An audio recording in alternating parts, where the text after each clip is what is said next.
할렐루야.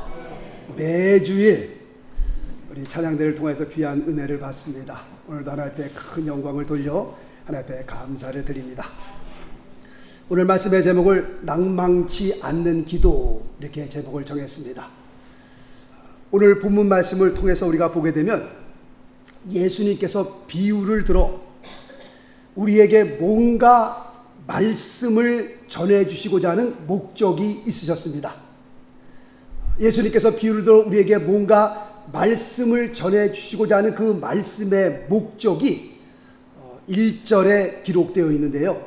1절에 두 가지를 통해서 우리에게 주님께서 뭔가 말씀을 전해주시고자 하는 목적이 거기에 담겨져 있습니다.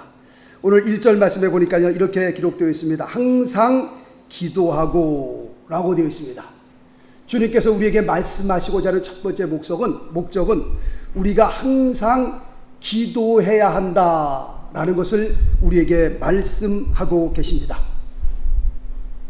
그럼 우리가 왜 항상 기도해야 합니까?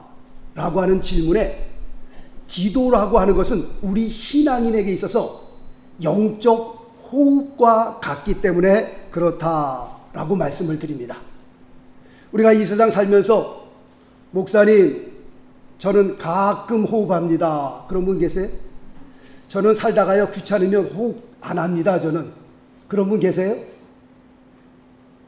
호흡은 항상 하셔야 되는 게 호흡이라니까요.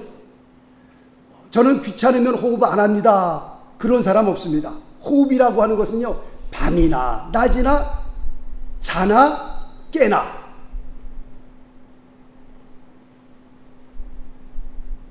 하루 24시간 1년 365일 주야장창 내내 하는 것이 뭐예요? 호흡입니다. 호흡을 안 하면 어떻게 돼요? 죽습니다. 이유는 간단한 거예요. 왜 우리가 호흡해야 되느냐? 우리가 살기 위해서 호흡하는 겁니다. 그러므로 이 호흡이라고 하는 것은요, 이 세상에, 저 세상에 가서도 호흡해야죠. 하여튼 이 세상이든지 저 세상이든지 호흡은 항상 주야장창 낮이나 밤이나 해야 되는 것이 호흡인데, 호흡을 안 하게 되면 죽기 때문에 그렇습니다. 그런데 항상 기도하라 라고 하는 그 말씀의 의미는, 그 기도라고 하는 것은 우리의 영적 호흡과 같기 때문에 주님께서 그렇게 말씀하신 겁니다. 말씀 볼까요? 데살로니가전서 5장 17절 다 같이 한번 읽습니다. 시작. 쉬지 말고 기도하라. 왜 쉬지 말고 기도하라는 거예요?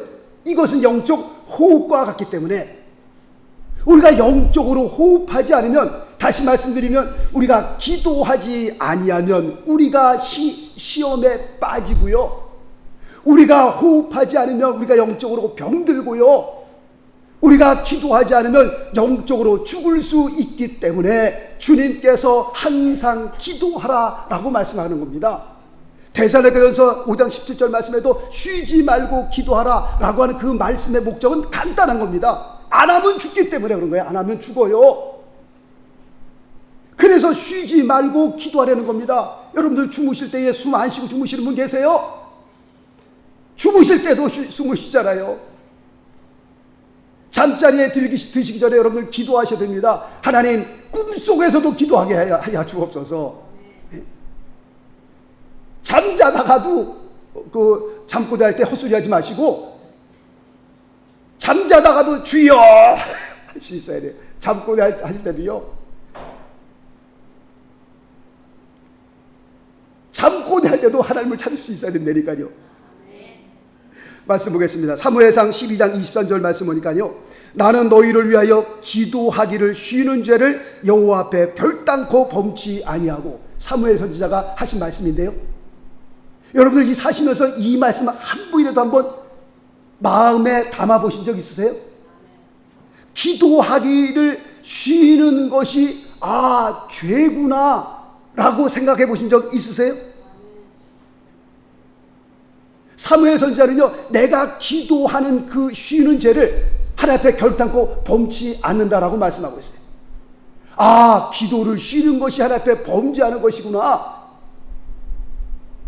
한 번이라도 신앙생활 하시면서 한번 생각해 보신 적 있냔 말이에요. 아, 하나님을 향하여 늘 우리가 기도해야 되는구나. 예수님께서 이 세상에서 사역을 하실 때요, 제자들에게 너희는 전도를 이렇게 하라 라고 전도를 가르쳐 주신 적이 한 번도 없어요. 나가서 전도할 때는 1단계는 이렇고 2단계는 이렇고 그 다음에 3단계는 이렇고 4단계는 이렇다. 너희가 전도할 때는 단계적으로 이렇게 사람들을 만나면 전도, 그런 적 없어요. 그리고 이런 사람을 만나면 이렇게 전도하고 저런 사람을 만나면 저렇게 전도해라 라고 말씀하신 적이 없어요. 그냥 둘씩 짜져서 내보냈지요. 너희가 무슨 말 할 거 걱정하지 말아라. 성령께서 주실 것이다. 그 말할 것을. 그리고 보내셨죠. 무슨 전도를 가르쳐서 전도 방법을 가르치고 그거 없습니다. 너희는 하나님을 찬양할 때 어떻게 찬양해라. 그 찬양하는 그 방법을 가르쳐 주신 적도 없습니다. 우리가 하나님 앞에 예배 드릴 때 그 예배가 얼마나 귀해요? 얼마나 중요해요? 그런데도 불구하고 너희가 하나님 앞에 우리가 예배를 드릴 때 주님께서 딱 한마디 부탁하셨어요. 뭐예요? 너희가 하나님 앞에 예배 드릴 때는 신령과 진정으로 예배해야 된다. 그거 하나 가르쳐 주셨어요.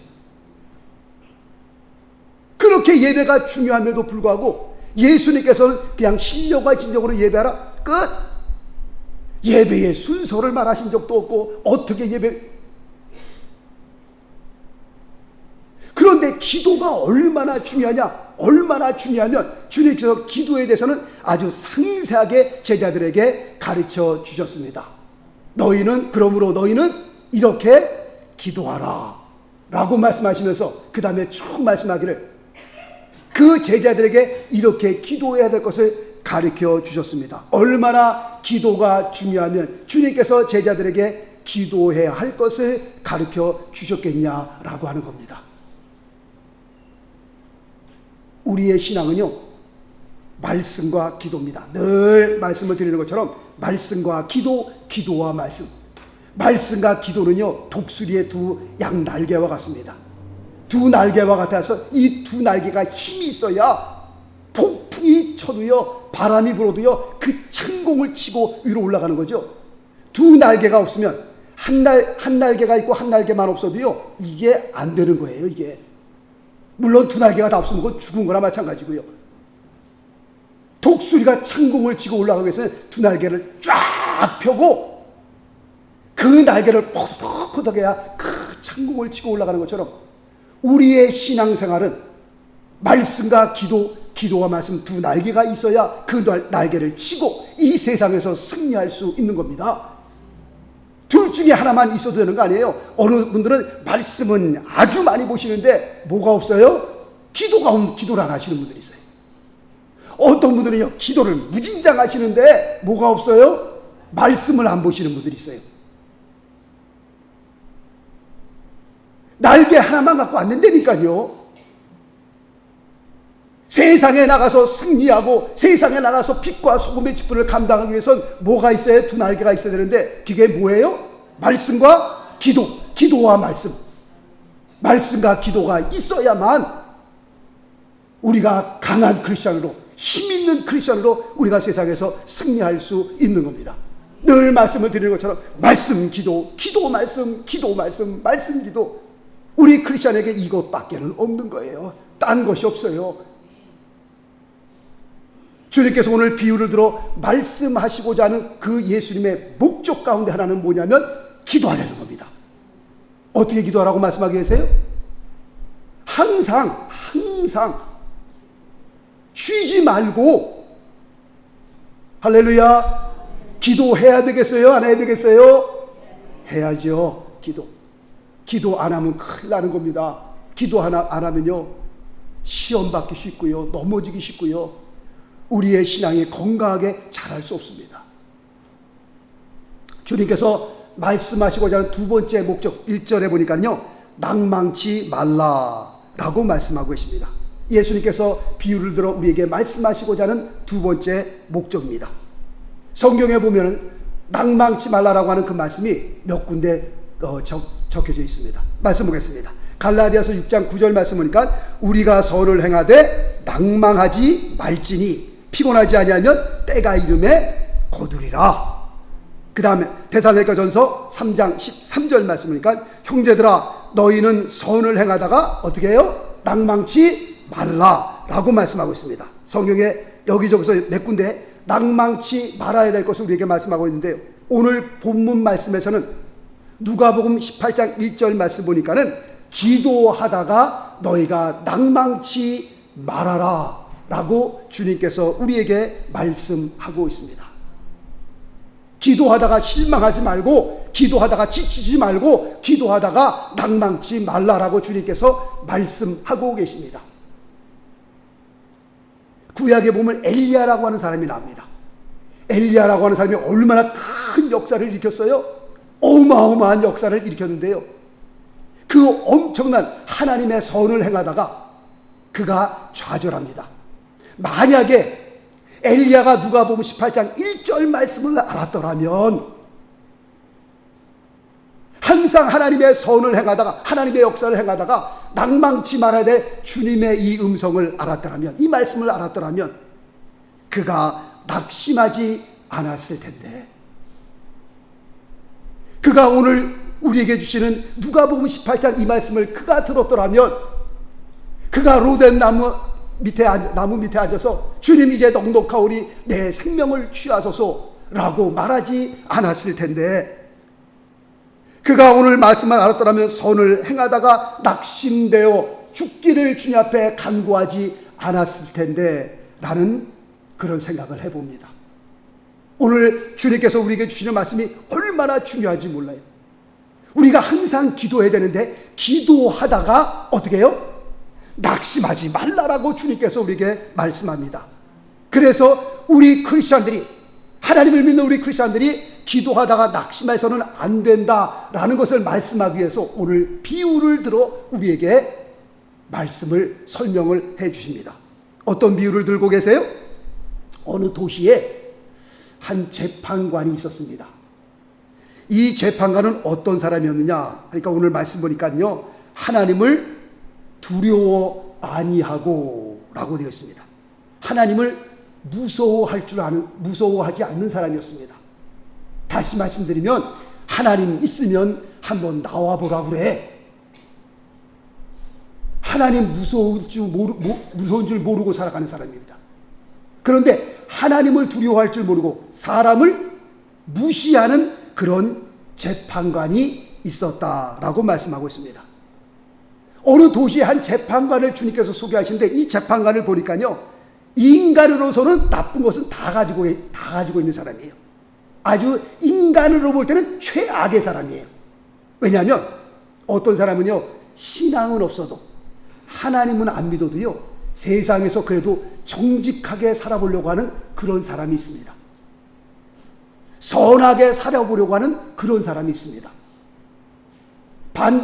반대쪽으로 어떤 사람은 성격은 아주 개 같은데 하나님 얘기만 하면 하나님을 두려워할 줄 아는 사람이 있어요. 하나님은 무서워할 줄 아는 사람이 있어요. 세상 살면서 뭐 둘 중에 하나는 있어야 되지 않겠어요? 뭐 하나님이 계신지 안 계신지 모르지만 하나님을 두려워하진 않지만 그래도 사람을 보면서 그래도 정직하게 살아야 되지 않겠나? 어떤 사람은 무시하더라도 하나님 얘기만 나오면 하나님 무서운 줄 알고요, 하나님 두려워할 줄 알고, 하여튼 세상 살면서 둘 중에 하나는 있어야 되는데, 어느 도시의 이 재판관은요, 둘 중에 어떻게 해요? 보니까 하나도 없어요. 이 사람은요, 하나님을 두려워할 줄도 모르고 그 다음에 사람을 깔보는, 무시하는 이 재판장을 주님께서 소개하고 있습니다. 그런데 그 같은 도시에 한 과부를 또 소개하십니다. 이 과부는 어떤 과부였느냐? 원한 맺힌 것이 있었다라고 오늘 성경을 이렇게 말씀하고 있습니다. 그 원한 맺힌 것이 어떤 것인지 모르지만 정말 억울한 일을 당한 한 과부의 얘기를 여기서 말씀하고 있습니다. 그리고 오늘 본문 말씀을 쭉 보니까, 가만히 보니까 이 과부는 힘도 없는 것 같고요, 그렇다고 사회적으로 무슨 뭐 권력을 가진 빽줄도 없는 것 같고요. 그렇다고 돈이 많으냐? 돈도 없는 것처럼 보였습니다. 다시 말씀드리면 이 세상 살면서 아무것도 가진 것 없는 아주 가난한 힘없는 과부를 여기서 말씀하고 있습니다. 그런데 이 가난한 과부에게 그 원한이 있었는데 그 원한을 풀어줄 사람은 오직 한 사람밖에 없어요. 그게 누구예요? 재판장이었습니다. 그런데 이 재판장이 어떤 사람이라고 주님께서 지금 말씀하고 있어요? 아주 못 쓸 사람, 아주 되먹지 않은 사람이라고 주님께서 말씀하고 있습니다. 그럼에도 불구하고 아무것도 가지고 있지 않는 이 과부에게 있어서 이 못된 재판관은요, 그 여인에게, 그 과부에게 오직 유일한 소망이 됩니다. 딴 사람이 나의 그 원한을 풀어줄 수 있느냐? 없어요. 비록 하나님을 무시하고 하나님을 두려워하지 않고 사람을 무시하는 그런 재판장이지만 이 재판장만이 나의 그 억울함을 풀어줄 수 있는 사람이었습니다. 그래서 할 수 없이 가난하고 힘없는 이 과부는 그 재판장을 찾아가서 문을 두들깁니다. 문을 두들기면서 재판장님, 내가 이런 억울한 일을 당했습니다. 내 마음에 한이 맺혔습니다. 내 이 원한을 풀어주옵소서. 그 재판장이 힘없고 돈 없는 그 여인의 그 요청을 들어줄까요? 안 들어줄까요? 안 들어주죠. 뭐 돈다발이라도 싸고 와야 들어주든지 말든지, 그 뒤에 무슨 대통령의 배경이 있던가, 그 뒤에 무슨 시장의 배경이 있던가, 뭐 그런 게 있어야 뭐 관심을 가지고 들어준다. 아무것도 없는 거예요. 세상 살면서 아무것도 없는 그 가난한 여인, 문을 두들기지만 누가 문을 두들기냐? 예, 저쪽에 사는 아주 가난한 과부가 또 왔습니다. 가난한 과부가 자기의 그 한 맺힌 요청을, 그 강청을 들어주지 않는다고 해서 이 여인이 포기했습니까? 포기라고 하는 것은 뭐 김장 담글 때나 쓰는 소리지, 이게 무슨, 이 여인에게는요, 이 포기라는 게 없어요. 포기라는 것이. 오늘 안 들어주니까 그 다음날 또 오는 겁니다. 또 들게. 누구냐? 예, 저쪽에 있는 과부가 또 찾았습니다. 그놈의 과부는 또 왜 왔냐? 보내버려라. 그렇게 하기를요, 하루, 이틀, 3일, 비가 오나 눈이 오나 그렇게 하기를, 문을 두들기기를요, 1개월, 2개월, 3개월. 알아주지도 않는데, 들어주지도 않는데, 그렇게 문을 두들기기를 1년, 2년, 3년. 지금 이 재판관이요, 하나님을 두려워하지 않고 사람을 무시하나 그 여인이 매일 두들기니까 어떻게 노이로제가 걸리는 거야. 노이로제. 이게 막 이제 또 올 시간이 됐구나. 그 과부가 또 문 두들기 소리가 됐구나. 여김없이 또 문을 두들기는 거예요. 하루는요, 이 재판관이 꿈을 꿨는데 꿈속에서 나타난 거예요. 이 여인이 하얀 소복을 입고요, 머리는 다 풀어헤치고 칼 하나 물고, 내 원한을 풀어줘, 내 원한을 풀어줘.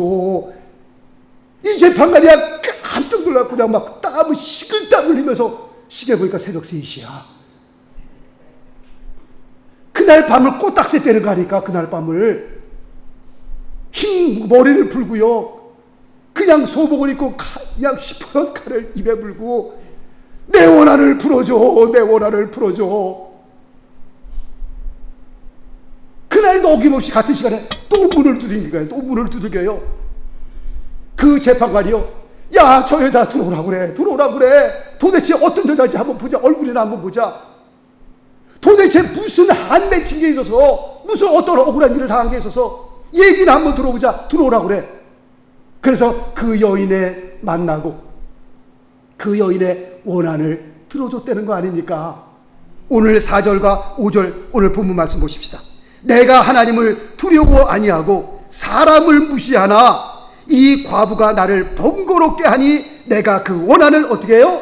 풀어주리라. 할렐루야. 그렇지 않으면 늘 와서 나를 괴롭게 하리라. 꿈속에서도 나타냈다니까요. 꿈속에서도 막 노이로제가 걸려갖고서 돌아서면 과부, 돌아서면 과부. 그래서 그 여인의 원한을 풀어줬다는 거 아닙니까? 자, 오늘 이 비유를 통해서 주님께서 우리에게 던져주시려고 하는, 우리에게 주시려고 하는 그 메시지가 바로 여기에 있습니다. 주님께서 이런 비유를 들어 말씀하시면서 오늘 7절 말씀 보십시다. 7절 보면 하물며라고 하는 단어가 나와요. 하물며. 이 단어가 얼마나 중요한지 몰라요. 하물며, 하물며. 하나님께서 그 밤낮 부르짖는 택하신 자들의 원한을 풀어주지 아니하겠느냐. 하나님을 무시하고 하나님을 두려워하지 않고 사람을 무시하는 그 재판관이라 할지라도 그 한 맺힌 그 여인이 계속 그 강청하니까 그 강청을 들어줬는데 하물며 택하신 자들의 그 밤낮 부르짖는 그 부르짖음을 왜 안 들어주시겠느냐. 여기에 지금 주님께서 우리에게 주시려고 하는 메시지가 담겨져 있는 거예요. 우리가 믿는 하나님이 어떤 하나님이냐 말씀 보겠습니다. 시편 98편 9절 말씀 보니까 저가 땅을 판단하려 임하실 것임이로다. 저가 의로 세계를 판단하시며 공평으로 그 백성을 판단하시리로다. 불의한 재판관도요 끈질기게 내어달리니까 그 원한을 풀어주는데, 의로우신 우리 하나님께서, 공평하신 우리 하나님께서 택하신 자들의 그 밤낮 부르짖는 그 부르짖음을 왜 안 들어주시겠느냐 주님께서 말씀하고 계시는 겁니다. 주님께서 우리에게 주시려고 하는 그 메시지가 그 안에 있는 겁니다. 오늘 7절 말씀 보니까 저희에게 오래 참으시겠느냐 그랬습니다. 이 말씀의 의미는 그것을 계속 미루시겠느냐, 그것을 계속 연기하시겠느냐, 그런 의미가 담겨져 있습니다. 오랫동안 내가 모른 채 하고 가만히 계시겠느냐, 하나님께서 가만히 계시겠느냐, 그런 의미가 있습니다. 그렇지 않는다는 거예요. 의로우신 하나님께서, 공평하신 하나님께서 밤낮 부르짖는 우리들의 부르짖음에 반드시 응답해 주시겠다라고 하는 하나님의 그 말씀이, 메시지가 그 안에 있다라고 하는 겁니다. 8절 말씀 볼까요? 내가 너희에게 이르노니 속히 그 원한을 풀어주시리라. 그러나 인자가 올 때에 세상에서 믿음을 보겠느냐 하시니라. 우리가 기도할 때에 주님을 향한 믿음이 있어야 할 것을 말씀하고 있습니다. 내가 기도할 때에, 하나님을 향하여 기도할 때에 내게 믿음이 있어요. 내 기도를 응답해 주신다라고 하는 그 믿음을 가지고 기도해야 할 것을 주님께서 말씀하고 있는 겁니다. 그러므로 하나님을 믿는 우리의 심령에 우리가 단단한 믿음을 가지십시다. 정말 요동치 않는 믿음을 가지고 우리가 하나님을 향하여 기도하십시다. 그리고 낙망하지만 않는다면, 그리고 우리가 포기하지만 않는다면 의로우신 하나님께서, 공평하신 하나님께서 반드시 우리의 부르짖는 그 기도에 응답하시고 우리의 삶 가운데 정말 환히 웃을 수 있는 그런 귀한 은혜를 베풀어 주시리라 확신합니다. 말씀 보십시다. 시편 50편 15절 말씀 다 같이 한번 봉독합니다. 시작. 환난 날에 나를 부르라. 내가 너를 건지리니 내가 나를 영화롭게 하리라. 믿습니까? 환난 날에 부르짖으라는 거예요. 성경 보세요. 환난을 당한 그 모든 사람들, 정말 죽기 살기로 하나님 앞에 메어달려 기도하면서 세상 사람들이 볼 때 당신 이제 망했습니다, 당신 이제 죽었습니다, 당신 이제 끝장났습니다, 그런 상황 가운데서도 환도뼈가 부러지도록 하나님 앞에 메어달린 사람도 있고요, 두 손을 높이 들고 해가 질 때까지 하나님을 향하여 기도한 사람도 있고요, 목숨을 걸고 기도한 사람들이 그 엄청난 사건들을 해결을 받는 성경에 놀라운 역사가 기록되어 있습니다. 늘 말씀을 드리는 것처럼요, 만약에 기도에 하나님의 응답이 없었더라면 이 세상의 기도는 벌써 사라지고 말았습니다. 그러나 몇천 년이 흘러오면서 지금까지도 하나님을 향하여 기도하는 그 기도의 백성들이 있는 것은, 기도에는 무엇이 있기 때문에? 응답이 있기 때문에 오늘도 우리가 하나님을 향하여 믿음을 가지고 간구하는 겁니다. 부르짖는 겁니다. 오늘 말씀처럼 환난 날에 나를 부르라. 내가 너희를 건지리니 내가 나를 영화롭게 하리라. 우리는 하나님의 말씀을 믿습니다. 누가 아무래도 100% 액면 그대로 우리에게 말씀해 주신 그 하나님의 말씀을 믿습니다. 오늘도 그 하나님의 말씀을 붙들고, 그 언약의 말씀을 붙들고 우리가 하나님을 향하여 부르짖어 기도하는 겁니다. 주님께서 우리의 부르짖음에 반드시 응답해 주시는 놀라운 역사가 여러분의 삶 가운데 있게 되시기를 예수 그리스도 이름으로 축원합니다. 축원합니다.